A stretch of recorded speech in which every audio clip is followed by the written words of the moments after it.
you will never see. It might be a completely different pick, but it actually You called is it. a sculptor. Yeah, I mean, I called it, but I think everyone in the community and everyone in the stream can by now see the preferences of these players right here when it comes to the Survivor and Hunter picks. Right here, and I'm very, very curious to see how this will play out. We have, again, the wildling in our survivor composition, and I think right now then actually moving into the direction of said wildling, which is definitely not the best find, and Zen knows that, goes away immediately. Now we can see most likely the wildling harass the sculptor again. We can see the fort right here, which definitely is a better pick than the wildling. And I just want to mention this again. The wildling was one of the most underrated characters for the longest time, and now he's here in this tournament, being in the meta. Very, very interesting to see changes like this coming up in the game. And this game just changes. Every year you see immense changes. One year you see Bloody Queen all over the place, or you see Seer bans all over the place. You don't see a wildling for a single match. And the other year, it's just the other way around. Seer not getting a single ban. We have the wildling being utilized as probably one of the most utilized characters in this tournament. And Bloody Queen, nowhere to be found. So always keeping this game interesting, just as the forward right here is keeping this match interesting by containing Zen. But Zen knows, okay, I don't really want to go for the wildling. I don't really necessarily want to go for the fort. He's wasting a lot of time for me. So the Seer is an extremely good find, because we all know Zen can just counter the Seer's owl with the statues. And let's see, the chase just starts right here. What the Seer versus the sculptor will bring up. Yeah, and you just see on the lower left side of the screen that the 1 minute, about to be 2 minutes already being bought. And Zen really has to make up for some time here. Does have Blink, so this can definitely shorten the chase. Already utilized the Owl, and Upsy gonna eat that hit. Zen getting a little presence in the map, and we're gonna be able to see a lot of more Sculptors. But Upsy doing a great job going to the hospital just to make sure that he's able to do that. A Blink attempt there, but still undeterred here. Zen is still zoning in on the Seer. Very, very good for the Seer right here, because that blink could have cost him his life and would have brought him down, but that was helping him also now to transition away, and we can see Zen was actually losing track of Upsy right here, and now Upsy was almost down, who is a really, really good target for Zen, is able to keep on decoding and keep on getting away, transitioning away from the Hunter. And if you look at the left side again, Cypher Machine progress is being made. Oh, there we go. We have the forward taking a lot of damage right here, and might be a one-hit with the statues. There we can see it. If you go through pellets, you have only one way to go, and if you utilize the statues in exactly that path, you usually are able to hit these statues, as we just saw right here. And let's just see how this game evolves, because this is the first survivor on the chair, the forward on the chair, but at the same time, we only on the survivor side, they only need to bring down one more Cypher. I would consider one Cypher already completed. Yeah, that's true, because over at Birdcage, you did see that the Priestess did give a portal to the Wildling to try to continue that Cypher, and you do see that the Wanted Order is being popped. JX being in the immediate vicinity of this Sculptor, who will try to commit for that save.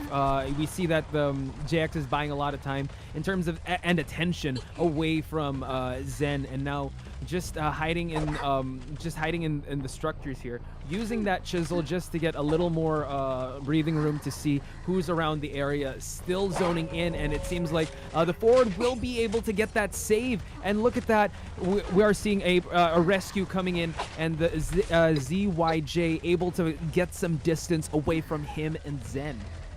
Nice focus on the forward right here. We saw the wildling was trying to get away the attention from the forward, and was trying to, you know, taking that hit for the forward and buying more time. But Cypher Pop is happening. Oh, I'm okay.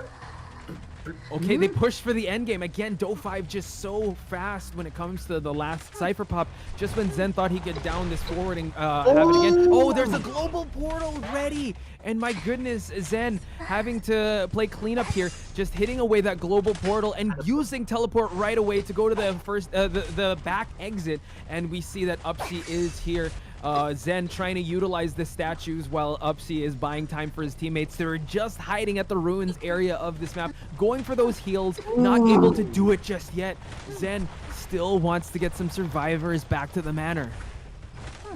That is going to be extremely difficult. Very, very nice global portal. The global portal was not right at the exit gate where you could teleport to, and was buying enough time to actually get the Ford up again. And Ford might not make it, as you can see right here, but definitely bought enough time for the rest of the team to get to the gate that was opened by the Seer. And as you can see right here, they are transitioning across the entire map just to get to the gate. And you can see that gate still closed, and since they were transitioning over there, they're teaming up right there, thinking about what to do, but I think they will take the 3 survivor escape, because that is just the way to go. 3 survivors wild card in this pick, and we are zooming in on this thief. I don't want to call it just yet, Grizzly. I see the look on your face. We gotta wait. You know, we don't want to get baited into seeing this, but seeing one of the OG characters come in the top, the qualifiers for the top 8, or for teams to qualify for the top 8. I don't know. There we go. See the pick of Ram, but going with his signature Anne. We talked about Anne before.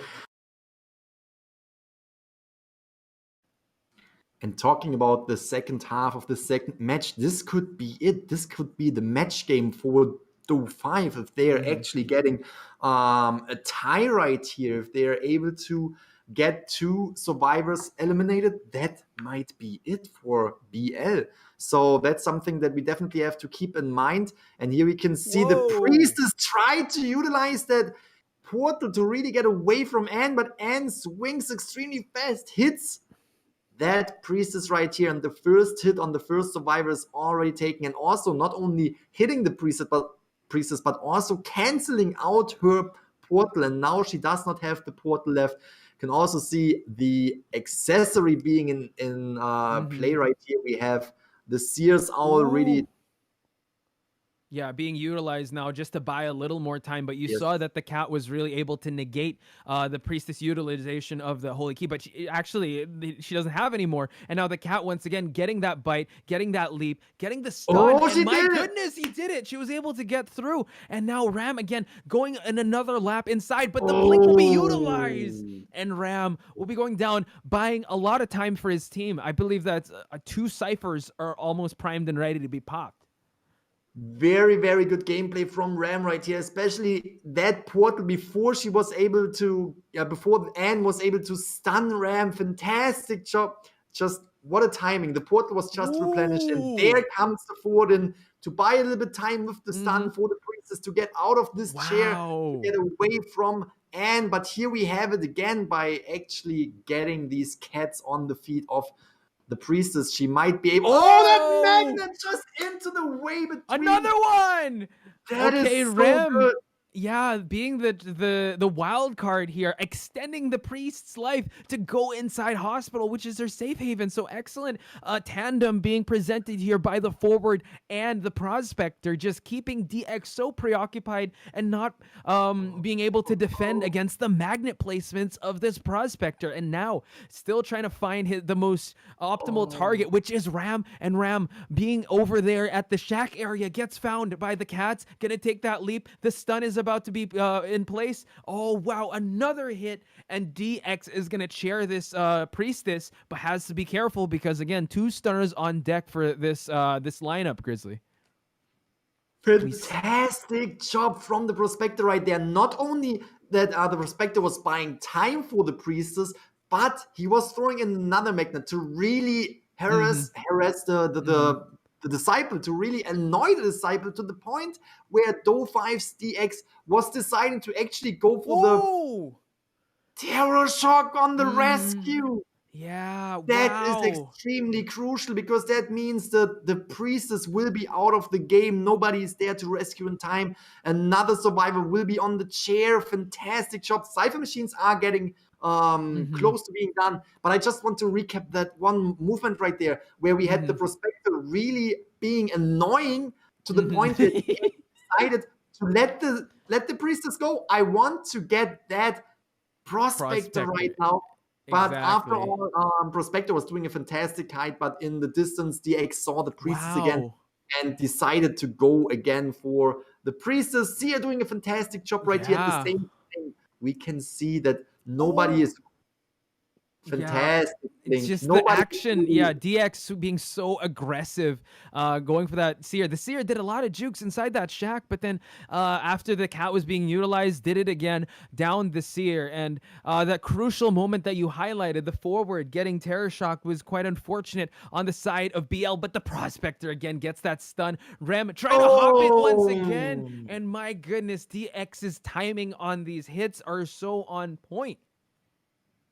And here we have the third survivor on the rocket chair. We have MX up and running again. At this point, it's really, really difficult for BL to turn around the tables, to turn around the tide right here, because look at the Cypher machines. They're almost done, but with only one survivor up and running and the other one on the chair. First of all, you want to rescue the survivor on the chair. Second of all, you don't want to go down yourself. And third of all, you need to decode all these ciphers. Look at that long hit right here on the Seer. Another 5-point game for DOU5. As soon as the Seer is hitting the chair, he is trying to struggle. He's fighting for the escape from the balloons, but it's not going to happen. We can see both chairs taking off at the same time, and this means this match, DOU5 versus BL, has been decided within 2 rounds. BL sadly not making it into the